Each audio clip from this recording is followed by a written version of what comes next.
My girlfriend demanded, "Either you get us better seats or I'm walking away," right in the middle of the airport. I said, "Okay." She never thought I'd actually break up with her and still go on the trip. So this is happening right now and I'm still processing it. I'm writing this from my hotel room at 2 a.m. because I can't sleep and need to get this out somewhere. My girlfriend Lee and I have been together for 2.5 years. We've been having some rough patches lately. She's been increasingly controlling about small stuff, always testing me with these weird ultimatums over stupid things. Like last month, she threatened to walk away from this relationship if I didn't cancel plans with my college buddies. I gave in because I thought she was just stressed about work and needed me to stay in with her. This vacation was supposed to be our chance to reconnect. We booked this all-inclusive resort in Punta Cana, my treat since I got a decent bonus this year. Everything seemed fine until we got to the airport. We were standing in line to board and she saw our seat assignments. We had aisle and middle seat because that's what was available when I booked. Nothing crazy. But she started going off about how I should have paid extra for window seats and how this proved I don't think about her needs. I could feel that familiar knot forming in my stomach, the one I always got when she's building up to something. I was trying to calm her down quietly because people were staring. That's when she crossed her arms and gave me that look, the one that meant she was about to drop the hammer. "Jake, I'm serious. Either you go up there right now and get us better seats or I'm walking away from this relationship. I mean it this time."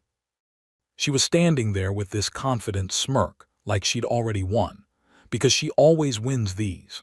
But here's the thing, I've heard this exact threat probably 20 times in the past 6 months. Usually I'd scramble to fix whatever she was upset about because I hated conflict and didn't want to lose her. But standing there in that airport, watching her cock her head to the side with that expectant expression, waiting for me to jump through her hoop over freaking airplane seats, something just snapped. It was like suddenly seeing the whole pattern from the outside, the manufactured crisis, the impossible demand, the relationship held hostage until I comply. I looked at her and said, "Okay, if that's what you want." The smirk vanished instantly. She went completely white, and for the first time in months she looked genuinely shocked, like she couldn't believe I wasn't immediately rushing to fix her problem. "What? No, Jake, wait," she started backtracking immediately, her voice getting higher and more frantic. "I didn't mean it like that. You know I'm just stressed about flying. Why are you being so difficult about this?" But I was done. That moment of panic in her eyes told me everything. This was never about airplane seats. It was about control. And I was tired of being controlled. We got on the plane in complete silence. The whole flight she kept trying to talk it through, but I just had my headphones in. I think she finally realized I was serious when we landed, and I told her I'd be finding my own way to the hotel. Now we're both at this resort for the next 6 days. She's been trying to act like everything's normal, suggesting we put this behind us and just enjoy the vacation. When I told her I was serious about being broken up, she completely lost it in the lobby, started yelling about how I was ruining everything and embarrassing her in front of strangers. The front desk staff looked mortified. I asked to speak to them privately and explained the situation. They were super understanding and let me switch to a different room in another building, even upgraded me for free. So here I am, technically single at a couple's resort, while my ex-girlfriend is somewhere on the property probably plotting her next move. She's been texting me nonstop saying she didn't mean it, and I'm throwing away everything we built together. But honestly, for the first time in months I feel like I can breathe. I didn't realize how exhausting it was constantly worrying about setting her off. Is it weird that I feel relieved? Like this whole situation is awkward as hell, but I keep thinking about how she's done this same ultimatum thing so many times and I always gave in. Maybe I should have called her bluff months ago. Anyway, I've got 5 more days at this place. Think I'm going to try to make the best of it. Edit. Holy shit, this blew up. Thanks for all the support. Didn't expect so many people to relate to this. A few people asked, yes, she's tried this ultimatum thing before over really trivial stuff. And yes, I always gave in before because I thought that's what you do in relationships. To everyone asking why I didn't just go home, the flights were non-refundable and honestly, I paid for this trip. Why should I lose out on a vacation because she wanted to play games? Update 1. So I've been back home for a week now and this situation has gotten so much worse. Let me back up and tell you what happened for the rest of that trip, then I'll get to the current shit show I'm dealing with. After I switched rooms, I thought maybe we'd just avoid each other for the rest of the week. Wrong. Lee apparently spent the next day tracking my movements around the resort. She'd show up wherever I was, the pool, the restaurant, the beach bar. Always with this fake cheerful attitude like, oh hey Jake, isn't this funny that we keep running into each other? It was freaking exhausting. I ended up at the beach bar around noon, just trying to find somewhere Lee couldn't corner me, when this group at the next table started chatting with me. They were there for a wedding, super cool group, mostly from Chicago. After Lee showed up and made another scene trying to get me to stop being childish and come back to the room, they could tell something was seriously up, and when I gave them the Cliff Notes version, they basically adopted me into their crew. This is where it gets interesting. There was this bridesmaid, Cassie, who was around my age and had just gotten out of a bad relationship herself. We started talking and she was like, you know what? Your ex is watching us right now from across the pool. Want to really piss her off? I probably should have been more mature about it, but I was so tired of Lee's manipulative bullshit that I said yes. And truth be told, I didn't really mind spending time with Cassie, she was cool. So Cassie and I started acting very friendly. Nothing serious happened that night, but we made sure Lee saw us laughing together, sharing drinks, looking comfortable. Lee absolutely lost her mind. She came marching across the pool deck like she was on a mission, and I could see the storm brewing in her face from 50 feet away. She planted herself right in front of our chairs and started screaming at me in front of everyone about how I was disrespecting our relationship and flaunting some slut in her face. People were literally stopping their conversations to stare. Cassie, who had been sitting there taking this all in, just calmly set down her drink and said, "Excuse me, but he told me you guys broke up. Was that not true?" Lee looked like she'd been slapped. "We are not broken up. He's just being dramatic because he didn't get his way." That's when I stood up and said, loud enough for everyone to hear, "Lee, we broke up 3 days ago. By your own words. These people all know what really happened between us. So you don't get to stand here and act like we're still in a relationship, dictating who I talk to." The look on Lee's face was priceless. You could literally see the moment she realized that everyone around us, this whole group of strangers, now knew she was the unhinged ex causing a scene, not the current girlfriend being cheated on. "This is ridiculous," I said, grabbing my towel. "Lee, you need to leave us alone. We're done." She stood there for another few seconds, probably trying to figure out how to salvage the situation, but the damage was done.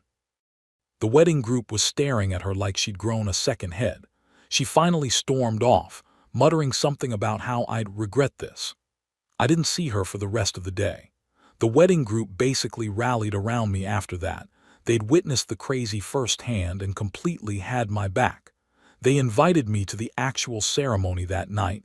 They had some no-shows and extra space. It was beautiful, and honestly, being around people celebrating actual love instead of whatever toxic thing I'd been in felt amazing. Cassie and I did end up spending that night together. Nothing crazy, but we clicked, and it was nice to be with someone who didn't make me feel like I was walking through a minefield every conversation. Lee saw us at breakfast the next morning. She didn't say a word, just stared at us from across the restaurant with this look of pure hatred. Then she went back to her room, and I later found out from the front desk that she'd requested an early checkout for that afternoon. When I checked our original flight booking online, I saw she'd changed her ticket to leave 2 days early. I thought that was the end of it, that she finally accepted that we were done. I was wrong. I got home last Sunday expecting the house to be empty, but Lee was sitting in the living room like nothing had happened. We'd been living together for about 5 months. She'd gradually moved her stuff in and started getting her mail delivered here, though the house is still in my name only. I assumed that since she got back from her trip earlier, she'd have moved out before I returned. But apparently I was wrong. Yet again. She had this whole speech prepared about how she'd had time to think and realized we both made mistakes, and she was ready to work on communication if I was. When I told her we were still broken up and asked for my key back, she lost it again. Turns out, legally, since we'd been living together for more than 30 days and she'd been getting mail delivered here for months, she has tenant rights even though she's not on the mortgage. I can't just kick her out. I have to give her 30 days written notice. So now I'm living in my own freaking basement while my ex-girlfriend camps out in my bedroom, acting like we're going to work things out. I've moved all my important stuff downstairs and put locks on my office and the spare bedroom where I keep my electronics and tools. She keeps trying to have relationship talks, and I keep telling her there's no relationship to talk about. Yesterday she made my favorite dinner and got upset when I ordered takeout instead. It's like she thinks if she just acts normal enough, I'll forget why we broke up. My buddy Lawrence is a lawyer and he's helping me with the eviction notice, but he says I need to be really careful. If she decides to make a false accusation or try to get a restraining order against me, I could be the one who gets kicked out of my own house. This is insane, right? Like, I feel like I'm losing my mind. She keeps saying stuff like, I know you don't really want this and you're just being stubborn. But every time she tries to guilt me or manipulate me into changing my mind, it just reminds me why I ended things. Edit, a lot of people are asking why I don't just go stay somewhere else. The thing is, this is my house. I've been paying the mortgage for 3 years. Why should I be the one to leave because she won't accept that we're over? Update 2. This is getting scary, guys. I need advice. The eviction notice was officially served last Monday, giving her the full 30 days as required by law, which means she has until the end of next month to get out. I thought maybe she'd start packing or looking for a new place. Instead, she's doubled down on the manipulation, and it's getting intense. First, she started doing all this stuff she thinks I want, cleaning the house obsessively, cooking elaborate meals, buying groceries with specific things she knows I like. When I don't respond positively, she gets this hurt look and makes comments like, I don't understand why you're being so cold, or the Jake I fell in love with would appreciate this. But the part that's really getting to me is how she's rewriting history. She keeps bringing up all the good times we had and how happy we used to be. But when I think about it, I realize that most of our good times were just periods when I was successfully anticipating and preventing her meltdowns. Like, she'll say, remember how perfect Christmas was. But what I remember about Christmas is spending 3 weeks stressed out about getting her exactly the right gifts because she'd had a breakdown the year before when I got her something thoughtless.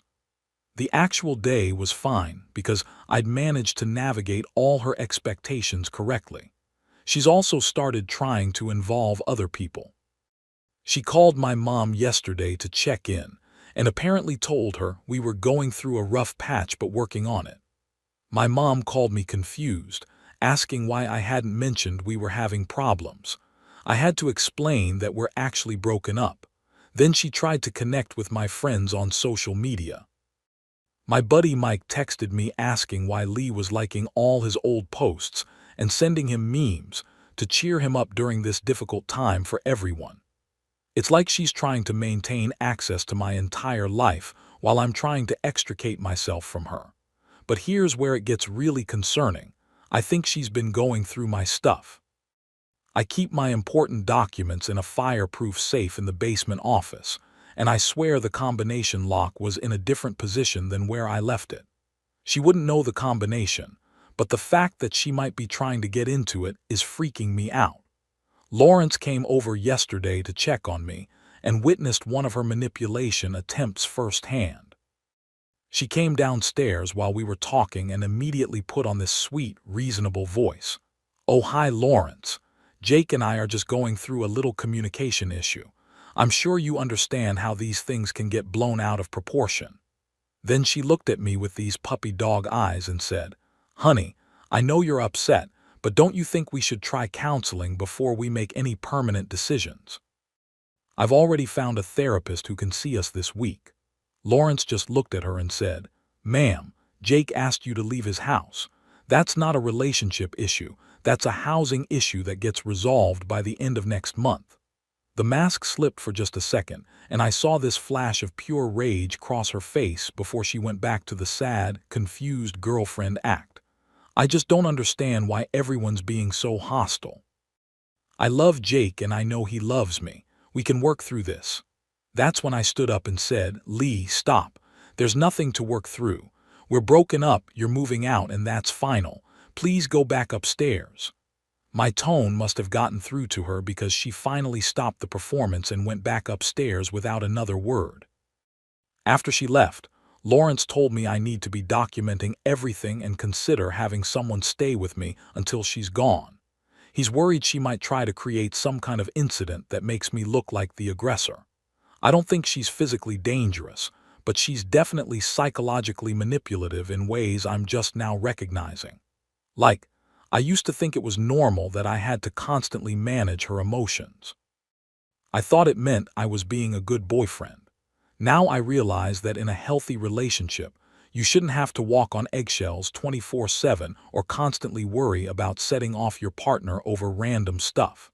You shouldn't have to choose between your friends and your girlfriend. You shouldn't have to justify every decision like you're presenting a case to a judge. I'm actually kind of embarrassed it took me this long to see it. But when you're in it, the manipulation is so gradual that it just becomes your normal. My friend Danny is going to come stay in the guest room tomorrow night and Thursday night, just so there's a witness around. I hate that it's come to this, but Lawrence is right. If she calls the cops and claims I threatened her or something, it could be my word against hers. 2 more weeks. I just need to get through 2 more weeks and then I can start rebuilding my life without constantly second-guessing myself. Edit. For everyone asking about security cameras, I've got a Ring doorbell, but that's it. Lawrence suggested getting a cheap nanny cam for the common areas, which I'm going to do today. Final update, it's over. She's gone. I'm free. First off, thanks to everyone who's been following this saga and offering support. Reddit honestly kept me sane through this whole thing. So Lee's deadline was last Thursday, exactly 30 days from when I served the notice. Wednesday morning, she was still acting like she had some master plan to make me change my mind.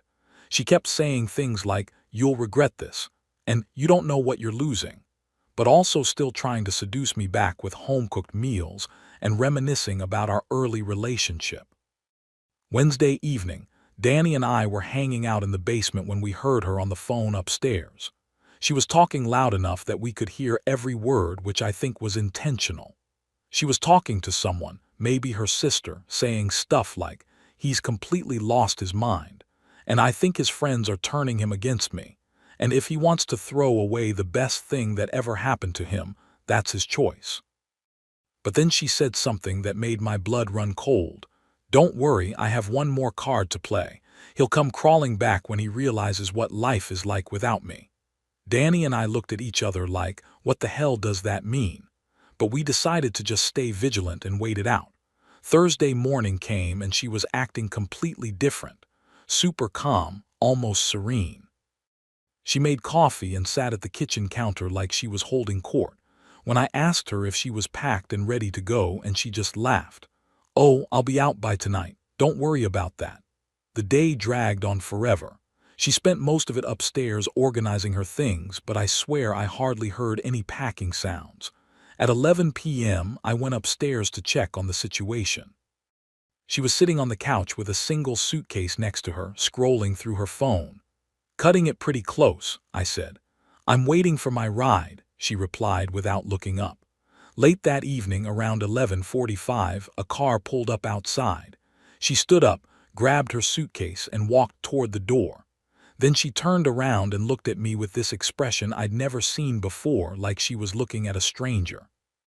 "You know, Jake, I really thought you were different. I thought you were the kind of man who would fight for what he wanted, but you're just like all the rest. You give up the moment things get difficult." I didn't say anything. What was there to say? "You'll realize what you lost eventually, And when you do, don't come looking for me." Then she pulled out her phone and showed me the screen. I'm done wasting my time on men who don't appreciate what they have. My stomach dropped. She'd screenshot a bunch of our private text conversations from months ago, including some where I'd vented about work stress and said some things about my boss that could definitely be taken out of context. And there were photos of us together that she'd cropped to make it look like I was being inappropriate when I wasn't. "I was going to post these on your company's Facebook page and tag your boss. Maybe send them to your mother too. Show everyone what kind of person you really are when you think no one's looking." For a second, the old Jake almost surfaced, but then I looked at her face and realized this was exactly what she wanted: the fear, the scrambling, the power. I took a deep breath and said, "Go ahead, do it." Her confident expression faltered. "What?" "Send them, post them, do whatever you want. Anyone who knows me will see through whatever story you're trying to tell, and anyone who doesn't know me well enough to give me the benefit of the doubt isn't worth worrying about." The mask came off completely then. Pure rage. "You think you're so smart, don't you? You think you can just throw me away like garbage and move on like I never mattered." "I think you're showing me exactly why I made the right decision," I said calmly. She stared at me for another few seconds, probably trying to figure out what other weapon she had left, but there wasn't one. She'd played her last card and it hadn't worked. "This isn't over, Jake." "Yes, it is." She walked out and got in the car. I watched through the window until the taillights disappeared. Then I locked the door and just stood there for a minute processing the fact that it was actually over. The house felt different immediately. Lighter somehow. I walked around just experiencing the feeling of being in my own space without that constant low-level anxiety about setting someone off. I called Lawrence to let him know she was gone, and he congratulated me on getting my life back. We talked for a while about the whole experience, and he made a really good point. This wasn't just about Lee. This was about me learning to recognize manipulation and set boundaries. The airport thing was just the final straw, but honestly, if it hadn't been that, it would have been something else eventually.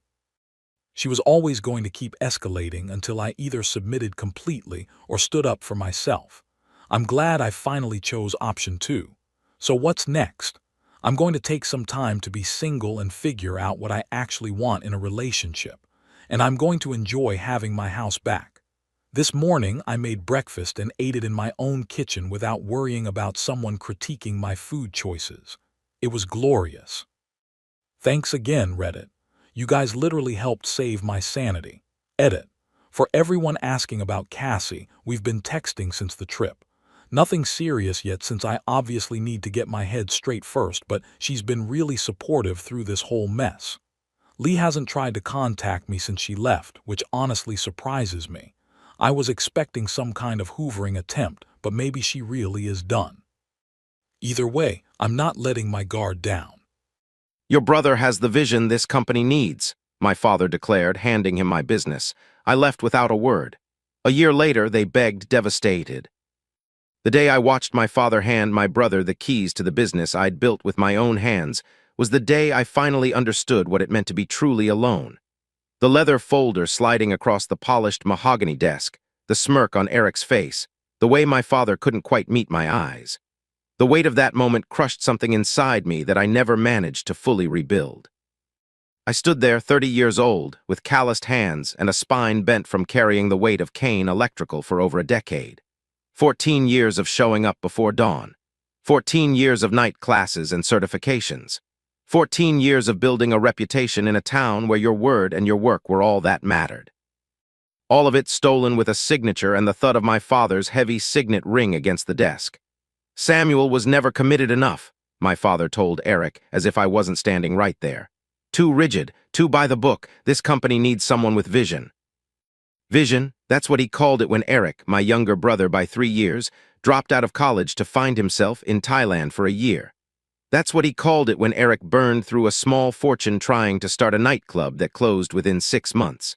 That's what he called it when Eric showed up at job sites hung over, or not at all. Meanwhile, I was the one poring over blueprints until midnight. I was the one who modernized our billing system, who secured the Westridge development contract that doubled our business. I was the one who never complained, who always did what was expected, who believed my father when he said, "Someday, son, this will all be yours." And then there was Heather. God, Heather. Even now, 3 years later, the thought of her name sends a ripple through my chest, like someone dragging their fingernails across a fresh scab. I met her at a client's housewarming party, this bright, laughing woman with honey-colored hair and eyes that crinkled at the corners when she smiled. We moved fast, too fast, maybe. Within a year we were engaged, planning a wedding, looking at houses. I brought her into my world completely. Sunday dinners with my parents, work parties with my crew. She even got along with Eric, which I saw as a blessing at the time. Family harmony, I thought. I never saw the lingering glances, the inside jokes, the way conversations would suddenly stop when I entered a room. Looking back, I should have known something was wrong the night Heather suggested I take that emergency call in Boulder, a 3-hour drive each way. "You need to be there for your clients," she'd said, kissing me goodbye. "That's why they trust you."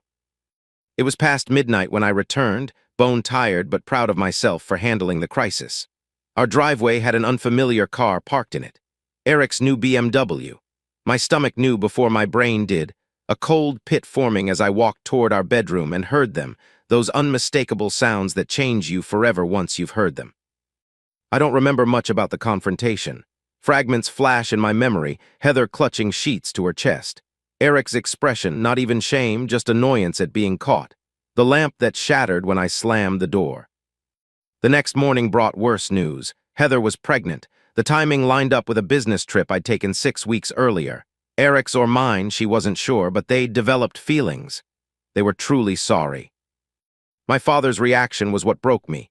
Not anger at his younger son, not compassion for me, just a calculated readjustment of his plans.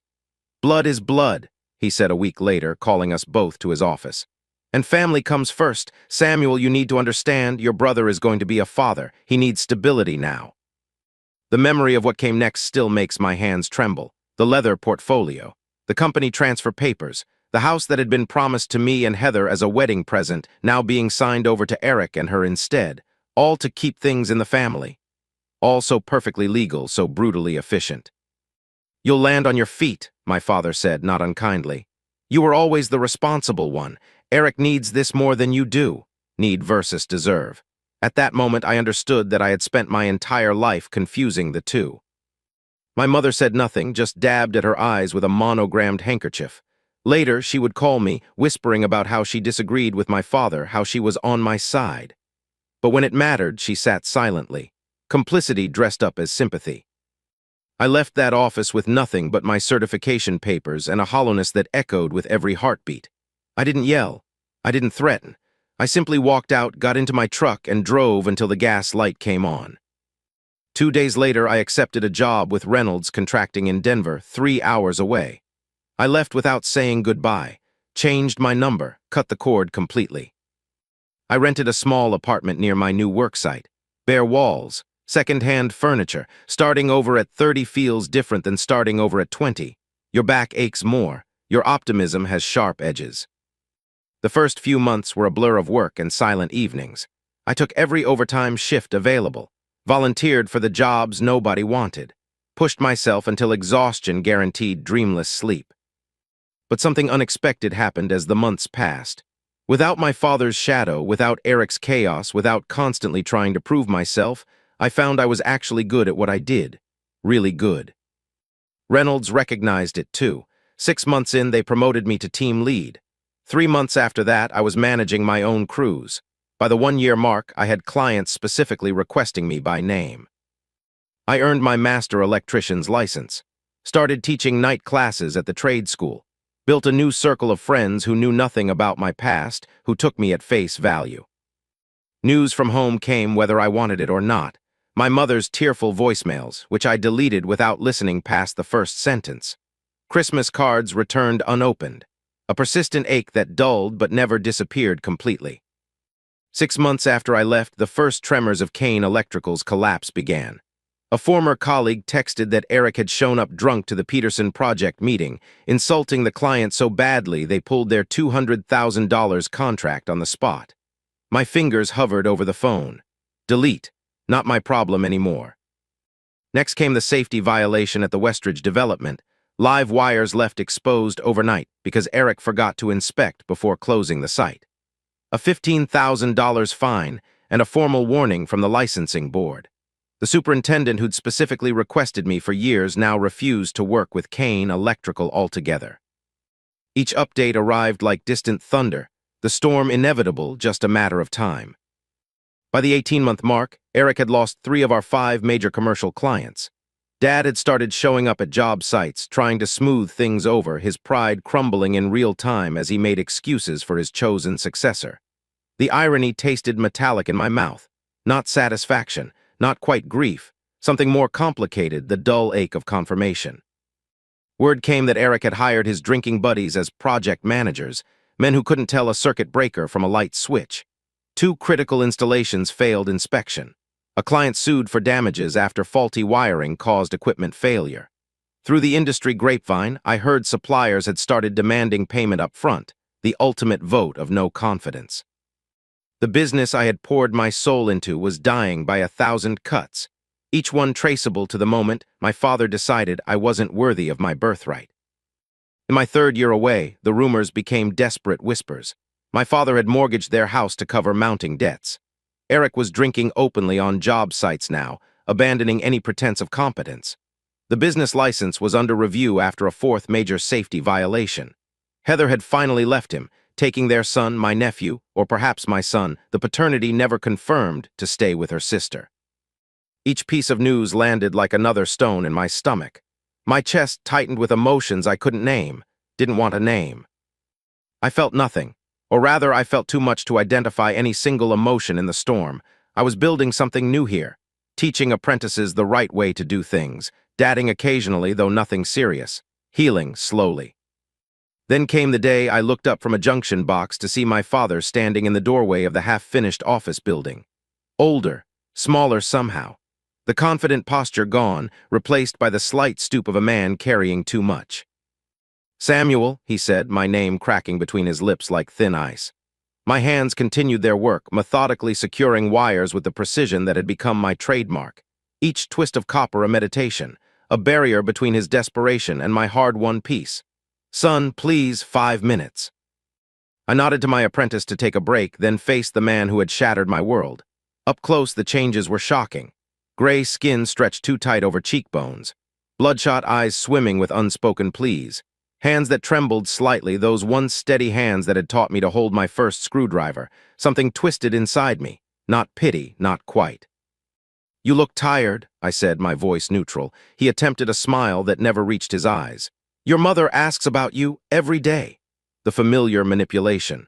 The weight of family obligation like a hand on the back of my neck, pressing down. I said nothing, just waited. "The business," he began, then cleared his throat. "We're struggling, you've probably heard." I nodded once. The silence stretched between us like a live wire. "Eric tried," he said, the lie hanging awkwardly in the air. "He really did, but it turns out he doesn't have your attention to detail." "Is that what we're calling it now?" My voice was quiet but edged with steel. He flinched, looked down at his expensive shoes, now scuffed and worn. "Your grandfather's legacy, 3 generations of Kane men." The same speech he'd given me since childhood. The weight of family history as both gift and burden. "I was wrong," he finally said, the words falling heavily between us. 3 words dropped into the space between us like stones into still water, 3 years too late. Eric ran it into the ground. "We're about to lose everything. The business, the house, your mother's beside herself." My heart thundered in my chest, betraying me. I thought I'd excised this need. This desire for him to finally see me, recognize my worth. The approval I'd chased my entire life dangled before me now like bait in a trap. "I'll sign it all over to you," he continued, eyes brightening with desperate hope. "Full ownership, no strings, come back and save it, son. It's your legacy, too." My laugh surprised even me, hollow and sharp, scraping up from somewhere deep and wounded. "My legacy? You gave my legacy to Eric. It stopped being mine the moment you chose him." "I made a mistake," he admitted, desperation edging his voice. "The biggest mistake of my life." He stepped closer, the familiar cologne mingling with something new, the sour scent of failure. "Your mother cries at night, Samuel. She misses you. We both do." The guilt card played expertly as always. My chest constricted, memories flooding back, Sunday dinners, fishing trips, rare moments of his pride when I'd mastered a difficult skill. The father I'd loved despite everything. But this business, he continued, seizing on my momentary softness, it's been in our family for 3 generations. Your grandfather built it from nothing. Can you really just let it die? Something shifted in my chest then, not forgiveness, but clarity. The realization that I was no longer the person who had walked out of his office 3 years ago. That person had been defined by his need for this man's approval. I was defined by something else now. It's already dead, I said quietly. You killed it the day you decided I wasn't good enough. He reached for my arm, his fingers trembling. I stepped back, the motion small but definitive, a boundary. Don't you see? His voice cracked. I'm trying to make it right. I need you, son. Need, not love, not respect, just need. You chose Eric over me when it was convenient, I told him, each word deliberate and final. You don't get to choose me now that it's necessary. I watched him leave, shoulders hunched against a weight I refused to carry anymore. That night, I slept better than I had in 3 years. 2 weeks later, the next blow came. A text from an unknown number, we need to talk about your son. Heather, always knowing exactly how to pull me back in. My hands trembled as I stared at the screen, stomach dropping into a bottomless void. Your son. 2 words that cracked my carefully reconstructed world right down the middle. The paternity test was simple enough. A cheek swab at the clinic, 2 weeks of wondering, sleepless nights imagining possibilities. The results came back on a Tuesday morning, 99.8% probability I was the father of Louis Kane, age 2. I met them at a playground near her sister's apartment. The moment I saw him, this small person with my eyes, my serious expression, my habit of studying things before engaging, something ancient and primal shifted in my chest. A tectonic movement of the heart, the certainty that nothing would ever be the same again. Heather was subdued, makeup not quite hiding the shadows under her eyes or the fatting bruise near her temple. Something cold settled in my stomach at the sight. She looked both older and younger somehow, worn down yet vulnerable in a way she'd never allowed herself to be with me. Eric left, she explained, watching Louis on the swings. He's in Arizona with some woman he met online. The divorce was finalized last month. Why tell me now? I asked, the question that had burned in me since her text. Why not when he was born? She looked away, fingers nervously twisting the strap of her purse. I wanted to tell you, she whispered, her voice catching. From the moment I felt him kick, I knew, a mother knows Samuel. I waited, giving her space to continue. When I told Eric I wanted a paternity test, he changed, started drinking more, checking my phone. Her eyes flicked to the fatting bruise, then away. He said if the baby was yours, we'd lose everything, the business, the house, his father's respect. My jaw tightened. So you let me believe. He swore we'd do a test after things settled down, she interrupted, words tumbling out faster now. Said his father would never need to know, that we could figure it out between us.